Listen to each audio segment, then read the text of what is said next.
name's Ray Fuentes. I'm the Red Shoe Broker, and here is this week's market update as I've been tracking the Sacramento real estate market since we've been in our shelter in place. Let's take a look at some key words here. The listing date is that the day that the house is listed, the homeowner has decided to put it on the market. The offer acceptance date is when a buyer comes in, submits an acceptable offer, and the seller agrees to that offer. The buyer has some time to do some inspections. Those are called contingencies. And then the close of escrow is when the house is finally sold. Now, the time frame between the listing date and the close of escrow date typically is somewhere between 4 to 6 weeks, 30 to 45 days, something along those lines. And we'll see that in the upcoming graphs that I have, the charts. But let's take a look at some other statuses that are used in the multiple listing service. One of them is after a house is listed and put on the market, the seller may decide to put the house on hold. They'll put the house on hold. Typically, maybe they want to paint it or do something with the home to make it more desirable. The other option, then that's before they've received an offer. The other option, after they've listed the house and before an offer comes in, they might cancel the listing. A cancellation might be maybe they had a job and they were going to move out of state, and then that job didn't pan out. So instead of selling the house, they're just going to stay there, and it cancels. Once the offer is accepted, a house will go pending. So we're going to talk about pending, the number of pending homes. And then again, once it closes escrow, it's called closed, it's sold, and then the new owner can begin to occupy the property based on whatever the contract says. So let's go ahead and take a look at what's been going on in the real estate market in terms of hold and cancels.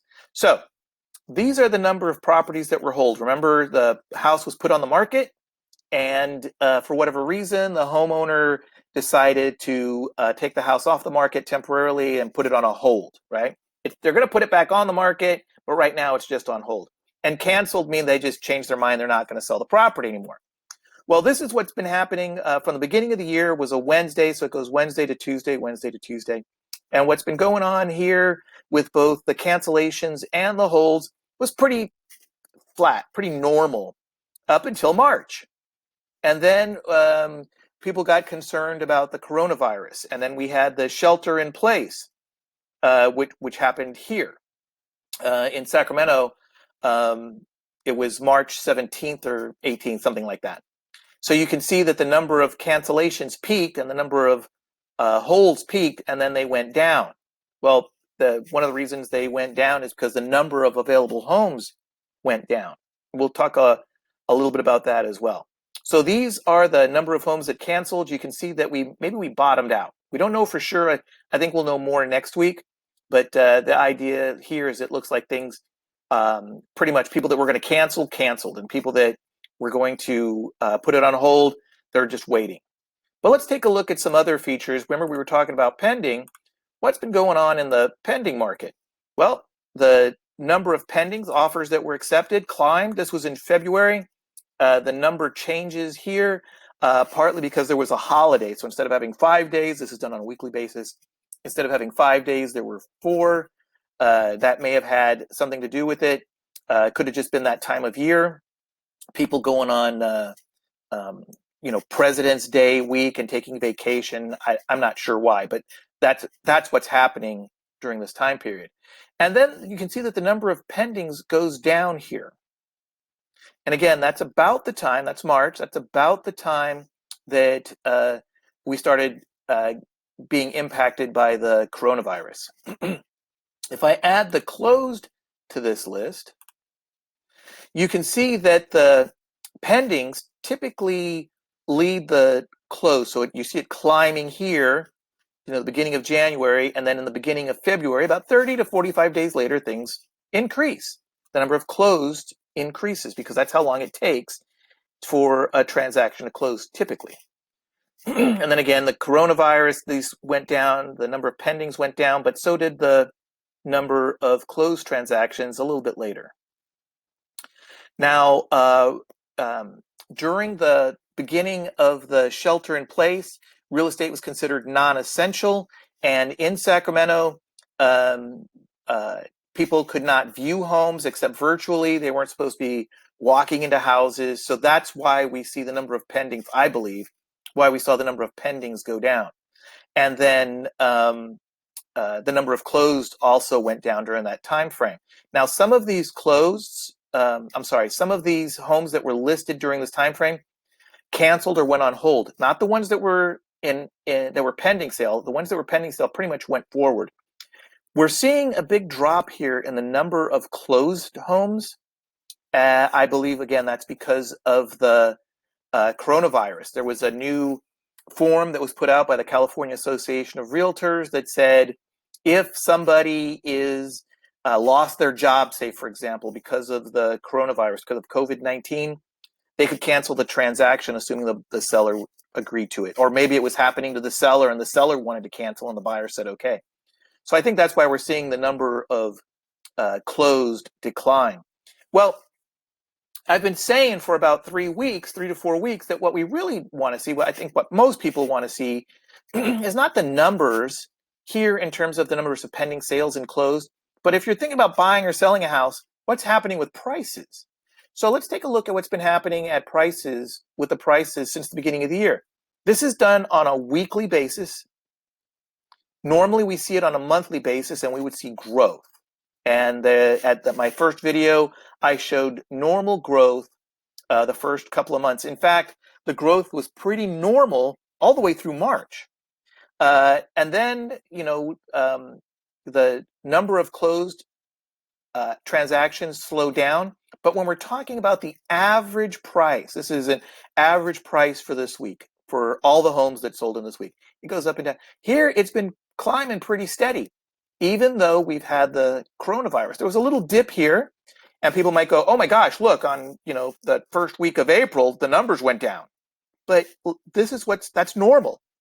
This up and down feature is pretty common. Now, the peak here, especially this one here, could be for a couple of reasons. It could be because this is average prices. So that includes all the homes that were sold in Sacramento County. And during this time period, there were homes that were sold over $1 million. They're outliers. There's a couple of homes, as opposed to most of the homes being in that $400,000 range. And in this example, just below $400,000. So this is the average over here, and it peaked. At the end of the month is when we see a lot of closings typically. For whatever reason, we put the close of escrow towards the end of the month. And that's kind of what's happening here. It was during this period. That's what we're seeing. But again, what most people, I think, are concerned about is what's happening with prices today. I believe this is, the first couple of weeks of April are normal. They're going up and down just like we did throughout the year. But we're seeing that the growth is fairly steady. I think we may have flatlined here. We flattened the curve in real estate sales. That's what the news is saying. I think what we're going to see over the next 2 weeks is going to be really important. I don't think we're going to see a big drop in prices. I think the average prices are going to stay pretty much where they were. There's a couple of reasons for that. Even though the number of homes being closed is not high, the average price should probably stay average to what we've been seeing. The second reason is when we do a market analysis or an appraisal, we typically go back 3, maybe 6 months, and in an area to look for the price of similar homes. And in this example, even though the number of homes goes down, the average prices are pretty much going to reflect what's happened over the last, 2, 3, 6 months.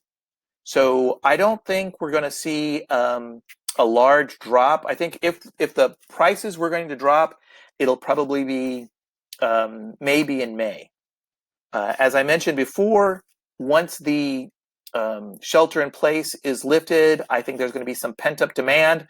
I think the summer, assuming the shelter in place is removed and residential real estate. People can view homes that are occupied right now in Sacramento County. Homes can only be viewed live if they're vacant, right? So the house has to be vacant for the realtor to be able to show the buyer, according to the county order. So I think we're going to see some number changes over the next couple of weeks and then into May. So if there's going to be a price drop, we'll probably won't see it until May. And that's because of homes that were offers were made in April and then contingent on being able to view the house. So my name's Ray Fuentes. If you have any questions, you can reach me at 916-919-1377. You can email me, ray@rayfuentes.com. You can follow me on Facebook, LinkedIn, Twitter, and on YouTube. Thanks for your time. Broker Ray out.